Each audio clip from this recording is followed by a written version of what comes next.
I literally thought that Aquafina's character was gonna mention Rush Hour when she was hanging off the bamboo. Like I Like she's literally like thought hanging on. that. She's like, this is just like Rush Hour. Exactly. Like, Oh my god, that would have made the like- movie like a 10 in my book if they mentioned That Rush would've- Hour. Oh my god. That would have been perfect. what up, guys? We are here today to discuss Shang-Chi. It's gonna be a spoiler review. We're gonna just talk about whether or not we liked it and some of our favorite moments. So, what do you guys think? Can't lie. I liked it a lot. I think you guys know that I'm like a huge fan of martial arts films in general, kung fu films. So there wasn't gonna be a way for me to like hate it. Like they would really have to mishandle it for me to just totally disregard it. It was a movie with a lot of really great moments, and so those moments really shone through. This is the first time that I've been in like a movie theater with a lot of people in a while. Yeah. Like, in regards to the And we watched this in like quarantine. IMAX Dolby, right? yeah. Watching in Dolby. Yeah, and like people clapping for the first time since like the beginning of the pandemic, like in a movie Yeah. theater. Yeah, you could see the excitement. You could feel the excitement. I think immediately I thought like this movie was probably like an 8.5 to 9. I don't know why I just decided to rate it like so quickly, but like that's how good the movie is to me. Like that's a really high rating for me. So, and I really enjoyed all the fights, especially the last fight between him and his dad, and the whole like dragon sequence. That was the last act for me was like the best. That's when like everything was like really picking up. Really? I think my Oh no, it's you have interesting, some but go ahead. contradictory ideas. Yeah, No. tell me if you disagree. For me, it was like first and second act because opening up the film, it was very obviously like you could see the inspiration from like traditional like Hong Kong cinema kung fu films. Like it was very true to like those like kind of movies that have like the mythos of some like fantasy elements and then also like lots of great choreography, and you know they were like speaking Chinese. Like I was having to read subtitles and I felt like I don't know, I'm familiar with this is a movie I feel like I could have watched with my mom when I was a kid. So it was very comforting to see that first and second half to me. Yeah. The introduction is what you're mainly talking about, right? With showing the Yeah. history and also like Yeah, kind of everything before like the CGI fest, like if you know what I mean. Like I love like the whole ending too, but like just the whole like first half to me was kind of like a big deal. Just seeing that be in a Marvel film and become mainstream again was really exciting for me because I was like, oh, like I hope this increases the interest in the West for like more martial arts films, right? Like we need this generation needs a Rush Hour, dude. Exactly. That like feeds perfectly into what I was going to talk about with Okay. the fact of a lot of the fights. I learned like right before going into the movie, I learned that the Jackie Chan stunt team was behind a lot of the action in this movie, and then like Yeah. watching that movie, you could tell that that was real. They used the same bamboo set piece that they had in Rush Hour 2, and I like it's a Do Rush you mean Hour. like the scaffolding? Yeah, the whole like scaffolding and like hanging Yeah, off the bamboo. When I saw that, I like turned to my boyfriend and I was like, scaffolding fight, because that's just so Yeah. classic to see in like a kung fu film. And it's like we grew up with those movies, but like unfortunately a lot of people who are like that age now, they're not familiar with They Rush don't Hour. have that, and they're uncultured. I'm not trying to start anything. I don't know. I feel Unfortunately. I'd be very surprised if people have never heard of Rush Hour. I mean, you'd be surprised then. I mean, people may be born like post 2000 maybe. And like also, okay, it's funny that you mentioned the bamboo scaffolding fight because also I didn't realize it then, but having a fight scene in a bus and on a bus, that's also kind of like something that you see a lot. That's very Yeah. classic Jackie Chan, It's like Hong Kong classic. cinema to me. Yeah. And like that gets me energized, dude. And like I think there was another scene you and I liked where like their father gets like really dark, like he goes like to get revenge after the wife dies. And like that whole scene where like he's like killing gangsters left and right, I was like, yo, like this is what I came to see. And then when he killed the guy right in front of his kid. You guys told me that you guys loved that moment. It was your favorite moment. That was reminiscent of like the old like, you know, Chinese kung fu films, you know? Yeah, there's a little bit of Kung Fu Hustle in that for some reason. Them fighting at a restaurant type of place. They literally had an actor from Kung Fu Hustle in there. So, yeah, I can see that. Yeah, I mean, the inspiration is super clear, and like giving it kind of the mainstream Marvel treatment makes me pretty happy. So I enjoyed it a lot, and that's without even mentioning like the parts that you like. Like this, I would say this movie has like a little bit for everyone, because if you're into like huge Marvel CGI fest with like big monsters and I guess, you know, big villains, and there's stuff for those people too, you know. The reason I really liked the ending fights was because I've never seen a fight like that before, like ever, where like they're actually fighting on top of a dragon, stuff like that. I've always imagined it happening.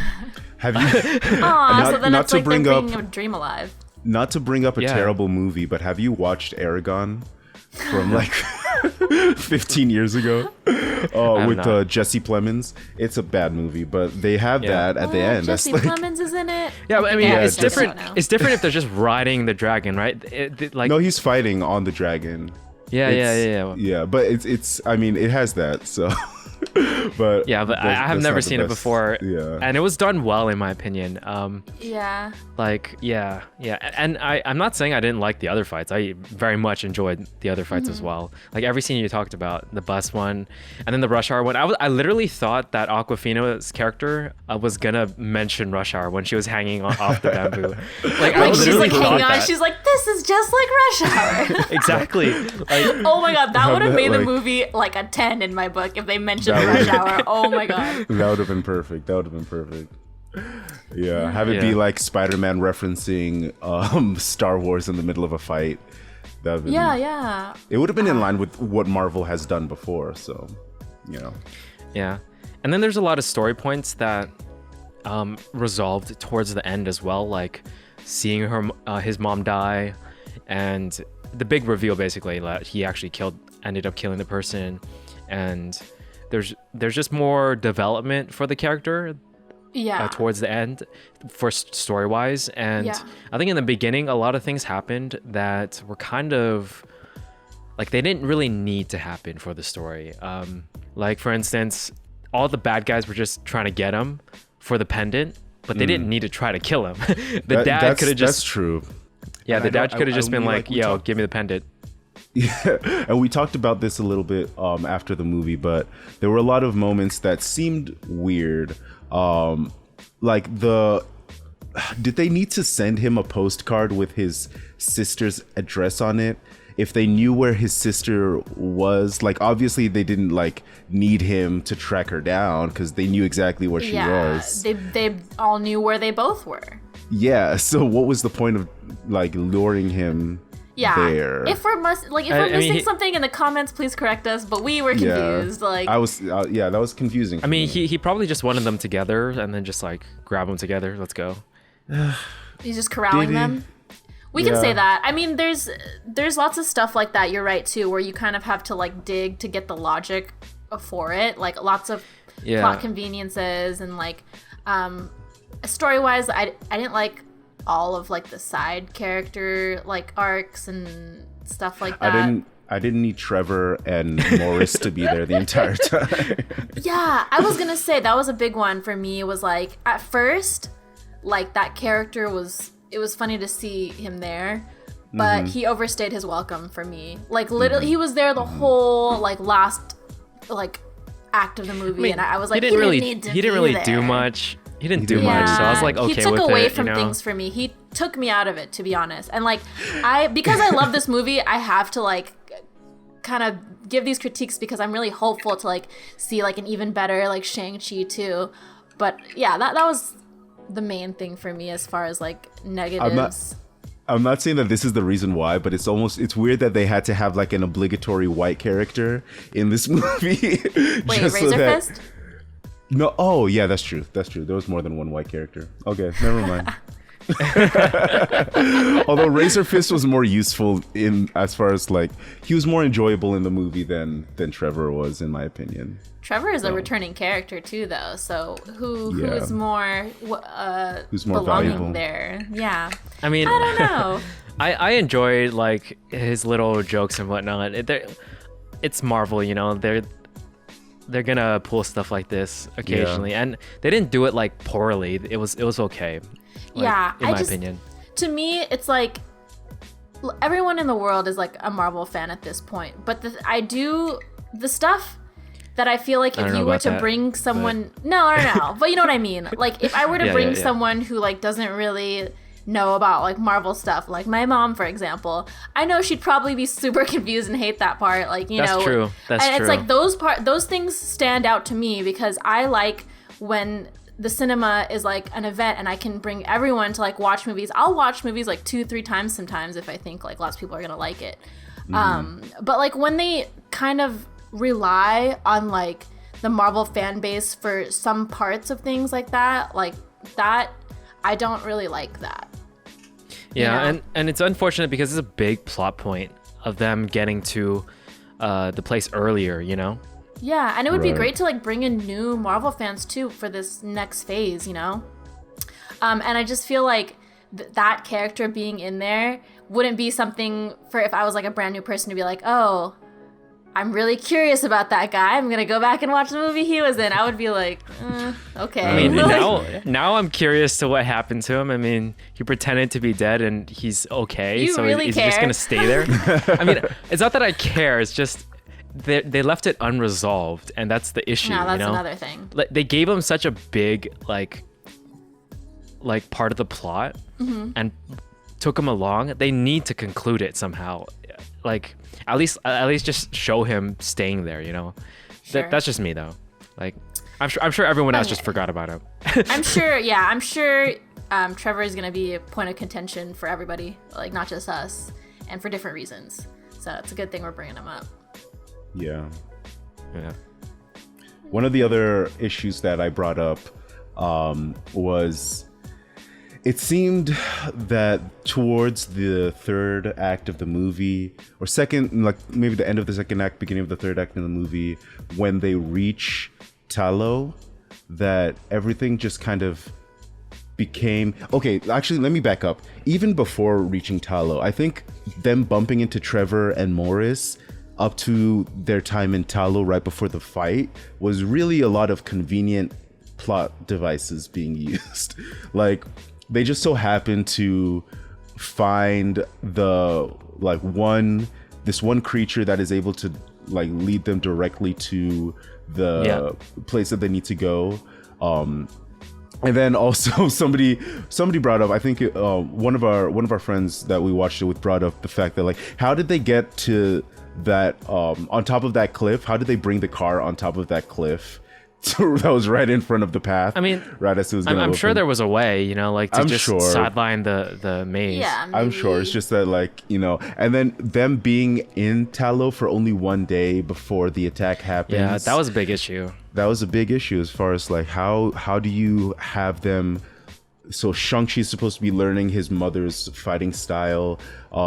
Katie is supposed to be learning how to shoot a bow and arrow. She's supposed to be learning archery.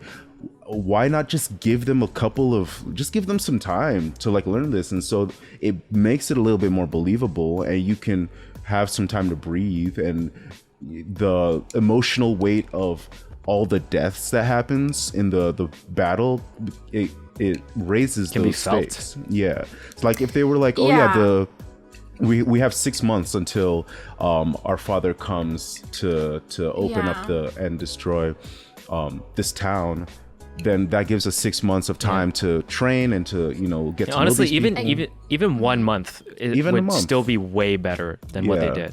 Yeah, it was just a day. It's like, really? Come on. Yeah, because then I get it. The deaths would have had like so much more weight because people died, but it's like we didn't really get to know them well enough for it to kind of affect To us, matter. and they could have done really anything to show like a little bit of time progression, a little more just time in general to train, get to know people, like you said.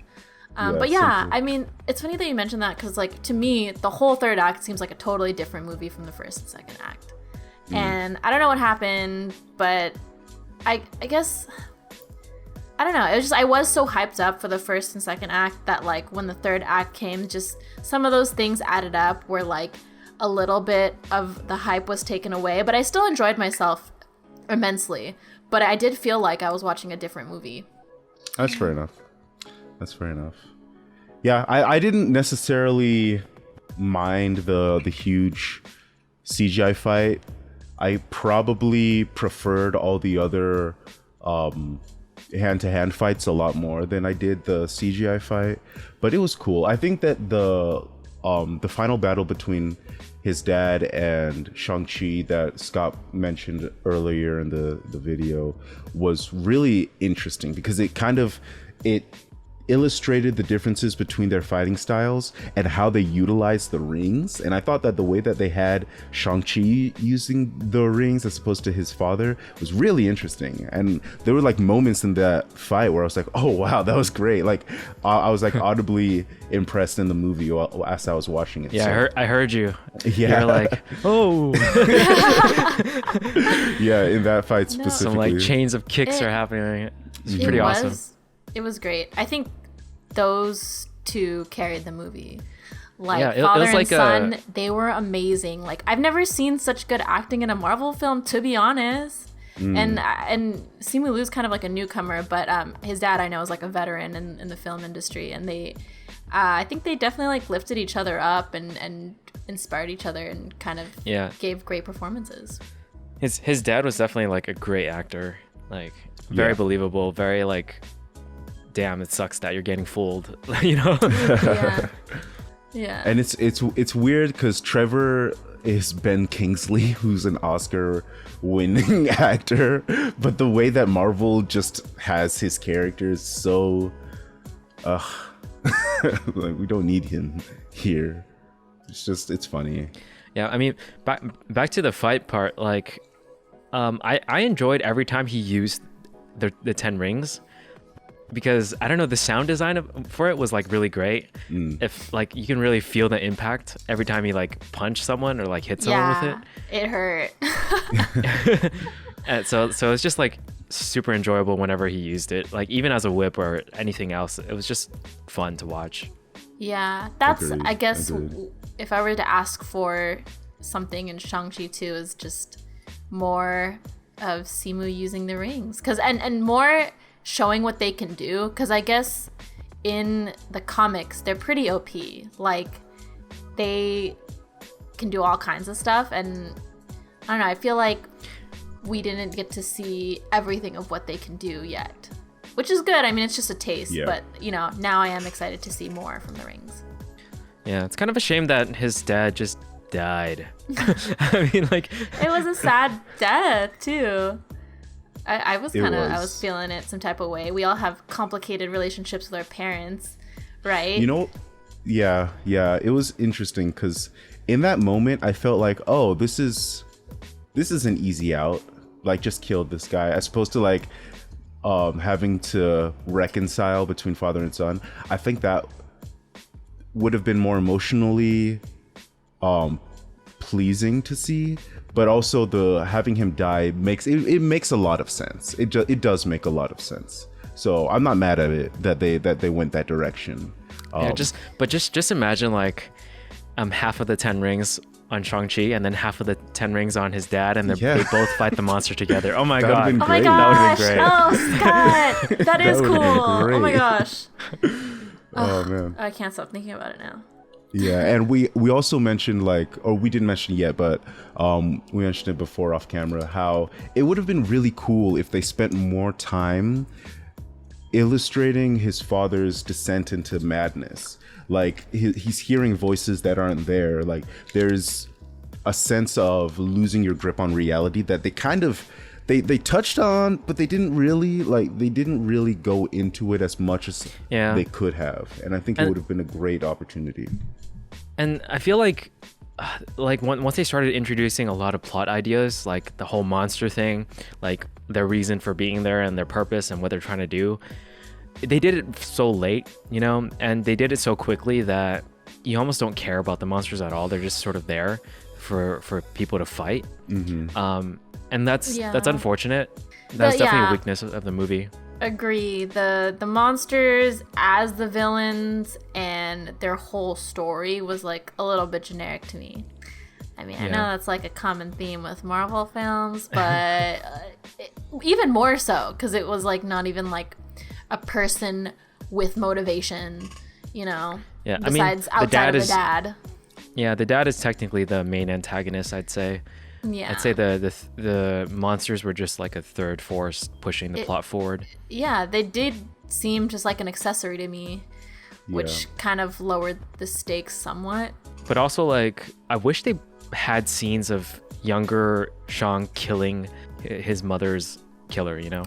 Something about that, the fact that they didn't show it, makes me think it's gonna come back around in, like, Shang-Chi 2 or something. Ooh, and maybe that like was someone important or something like that, like in Shang-Chi mythos or something. But it felt very pointed that they didn't show even him like creeping up on the person or like in the aftermath what he looked like or just anything. The fact that it was kind of just mentioned, it was weird, but that makes me think, and I hope that they do kind of try to revisit that and then work that out later, because it looks like he still has some trauma from that. I agree. I really wanted his character arc to be a bit stronger, because I feel like they could have shown more scenes where, like you just mentioned, after the killing or just even older him, like trying to reconcile with those like darker feelings, because a lot of the themes that were introduced to his character was like, okay, you have to accept both sides of yourself, right? The light and the dark. But I feel like I didn't see enough of the dark for me to really find it believable that he reconciled that side of himself. Like, he wanted to kill his father, and I didn't see a certain point. Like, I feel like maybe it was a stick. It was just not threatening enough. Like, maybe if he was like had a spear or a sword trying to actually, and some blood was shed, I would have believed it more. But it just didn't feel like there was a turning point where like, okay, I'm not gonna kill my dad anymore, or like it didn't feel like he actually really, really wanted to kill his dad. And it just, I wanted to see more of the dark side, I guess. And then it being like accepted with his light side. It just wasn't quite strong enough for me. Well, he did almost kill his dad with the rings. Or do you think he already had his mind made up at that point? I felt like that's true, huh? I feel like his mind changed at that point. Like, after seeing the dragon underwater. Yeah, then you're right. Then I don't think we did reconcile those sides of himself. Yeah, he was gonna like Kamehameha him, but he just dropped it. But he really wasn't. I can see what you're saying. Yeah. Okay. Yeah. But that's just my opinion. No, that's great. I'm glad we are like getting a little nitpicky and splitting hairs, because it's like, this is a movie that we enjoyed and we want to see better stories with this character and just see more of this character in general. And I'm just really happy that we have like more Asian led films, and hopefully, like I said, this kind of recharges the interest in kung fu action films, martial arts acting films. I'd be so happy if we get an influx of kung fu action movies in the next coming years. That'd be great. Yeah. I'm excited for what the future of the MCU. There were some after credit scenes that were present in this movie. What did you guys think of Captain Marvel and the Hulk, basically, and Wong being there? What did you guys think? I'm sure we'll talk about more of this later for the specific videos, but generally I'm glad that they're tying it into the bigger MCU, because it is like, when they show up, it reminds you that this is a Marvel movie, you know? Right. Yeah. If I was like the type of person that wants to go down like a rabbit hole and find every conspiracy be a conspiracy about like what the after credits mean, then like maybe this is a discussion we can have. But right now I don't have. What we know is like the rings, when he used them and activated them, it started a beacon for like probably like the next big bad, or like someone that will signify the next big bad. I don't know. But it was cool. I'm excited for the next couple films too, but we'll see. Yeah, I don't know anything. I'm happy that Banner is back, because maybe that means that the Hulk is back, because it's not the Hulk that we had in Endgame. I hope Hulk we're done with that Hulk. Arm. I hope we're done with the whole Professor Smart Hulk. Yeah, I don't like Professor Hulk. So I hope we're done with that. I hope that stage is over with and we get back to it's exactly Hulk like smash Valkyrie. Hulk. It's exactly how Valkyrie said it. I think I preferred you one way or the other. Yeah, exactly. Same. I share Valkyrie's sentiment. Yeah, but overall the movie was great. Like, again, to me it was like an 8.5 to 9. I just loved the action scenes, the characters, and just even though some of the plot points were weak, I'm okay with that, just because like the rest of the movie made up for it for me. Yeah, it was just like a love letter to Kung Fu fans and Asian Marvel fans. So, you know, I take it with pride. The karaoke stuff and the Asian parent stuff, very relatable. Yeah, I noticed too, there's a whole just like close up on him taking his shoes off, like his feet coming out of the shoes. I'm like, dang, like they put the emphasis on that, on like taking your shoes off before you enter an Asian household. And you know, it's cool. Like that's like mainstream. Like we're seeing that our culture like on the big screen, which is kind of cool. Yeah, you have no idea. Like a lot of people don't take off their shoes when they like come in, and it's like, dang. God. People just, I guess they don't get it. Yeah, well, it's great. I think it's really cool that Marvel is going into all of these different cultural backgrounds to put it on display. We have Black Panther 2 coming out soon, so I'm excited for that as well. And I'm excited for the next Shang-Chi and the next cultural movie that Marvel decides to do. We'll see what happens. Yeah, I'm here for all of it. Yeah. All right. Let us know what you guys thought down in the comments. It's a spoiler review, so say whatever you want. And don't forget to like and subscribe. And we'll catch you guys in the next video. Peace.